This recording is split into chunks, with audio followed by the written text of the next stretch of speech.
Now, the World Economic Forum is meeting in Davos, Switzerland, and they're asking folks, how can they help close the gap between the rich and the poor?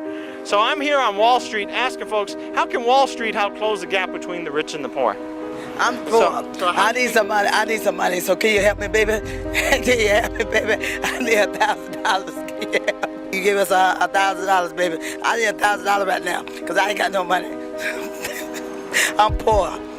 Well, I'm glad you asked me this question, because actually I lived on Wall Street while I was in my addiction for 15 years. And I find that to my belief is that it's not actually bridging the gap, but Wall Street, I mean, the rich and the poor is separated through non-communication. The rich need to come down here and give the poor people downtown some type of outlet. You know, we need some type of some type of place where we can go to. It's like psychiatrists or workshops or something. Cause down here it's drug infested, and as long as the rich is looking at us as being addicts and dope fiends, they got this stereotype. It's not gonna work. You know what I mean? Everybody down here is not a junkie. Everybody down here is not on drugs. You got people down here that just have a stroke of bad luck. Until you separate that attitude, I don't think it's gonna work. You know what I mean? I mean, you have good people that come down here, but they're still coming down here with the wrong attitude. You know, you can't judge the book by its cover. You know, everybody down here is not down there behind drugs and stuff. So I think after, you know, if you get that separated, it'll work. Well, I think Wall Street could come down and offer some services, some menial jobs, some training. There's a lot of people down here who have financial training and clerical training and just have had a bad way and bad luck. And myself, I have a lot of loan service experience. Come down here, but I have a background that has, you know, prison in it, and I can't get a job. Give a guy a second chance. Let him start from the bottom and work his way back up to show that he can be trusted, that type of thing. How we close the gap between the rich and the poor?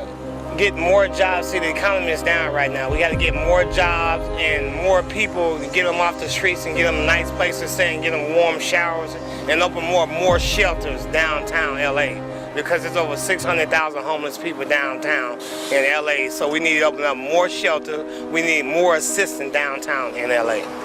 The only thing that I can specifically say is take advantage of the opportunities for the homeless that's on Skid Row, that they have help for us. If you're willing to get out there and get it, you can get it. But you got to be willing to go out there and get it. Put some effort into it, sign some papers, spend the time, and you will get some help. I think by changing the economic climate, we need solar power, wind power, we need the infrastructure changed. I think, you know, our mentality of shipping jobs overseas has to change fundamentally. And, you know, corporations have to put those jobs here with Americans, and that's fundamental. So, sir, how can Wall Street help close the gap between the rich and the poor? Actually, your question is somewhat absurd on one side. The gap between the poor and the rich can never actually really be closed. Wall Street, if they really wanted to give everybody some stock, give a part into America's economic fortune. Everyone gets paid a regular dividend on their thing, but that still would not solve the problem, because the problem is that it's just so much money in the hands of so few. You will always have to have the person on the bottom. So your question is I doubt if I was at Wall Street and I had millions of dollars, I doubt if I would actually really take an interest in trying to solve the problem. There is no solution to the problem, other than they tried communism, they tried socialism. It does not work. So in closing, is there any last minute things you'd like to say to the viewers? That everything that looks negative down here isn't that negative. It could happen to you.